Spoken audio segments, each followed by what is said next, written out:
వచ్చుడు అన్నా నమస్తే అన్న. నమస్తేనా. మీ పేరన్నా? నాగరాజు. నాగరాజు ఏ ఊరు? కర్నూలు జిల్లా ఆలహరి మండలం పచ్చారపల్లి గ్రామం. ఓకే అన్న చెప్పండి అన్న, మీరు ఏ విత్తనం పెట్టారా మీవి? SRS 33. SRS 33 శ్రీరామ సీడ్స్ వారిది SRS 33 విత్తనం అయితే నాటడం జరిగింది. ఎన్ని ఎకరాలు పెట్టారు మొత్తం అన్న? 2 ఎకరాలు పెట్టినామన్నా. 2 ఎకరాలు. ఎట్లా ఉందన్న ఇది? పర్లేదు, బాగుందేనా. బాగుంది.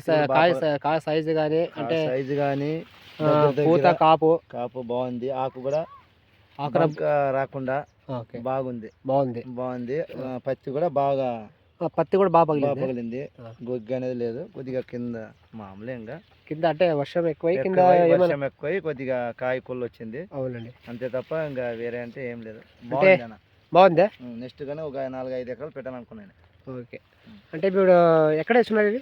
ఇవి లక్ష్మీ వెంకటేశ్వర ఆదంలో తెచ్చినా మనం. అవునా, సరే. అంటే మొత్తానికి మీకు దోమపాట ఎట్లా? ఇది దోమ తట్టుకునే శక్తి ఉంది అన్న దీనికి. దోమపాట తక్కువ శక్తి ఉంది.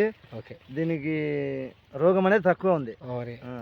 అంటే ఆదియా వేరే వాళ్ళు కూడా పెట్టినారనా. ఓకే, దానికి దీనికి చాలా డిఫరెన్స్ ఉంది. అంటే కింద కాయ సైజ్ ఏదైతే ఉందో పైన కూడా వరకు అదే సైజ్ ఉంటుంది. ఒక చెట్టుకి మినిమం ఎన్నో 80-70 దాకా ఉండొచ్చు. ఓకే, సరే. అంటే ప్రతి ఒక్క రైతు పెట్టుకోవచ్చు కదా? పెట్టుకోవచ్చు, ఇంకా ఎక్కువగానే పెట్టుకోవచ్చు. ఓకే, బాగుంది కదా, వెరైటీ బాగుంది. ఓకేనా, థ్యాంక్ యూ అన్న.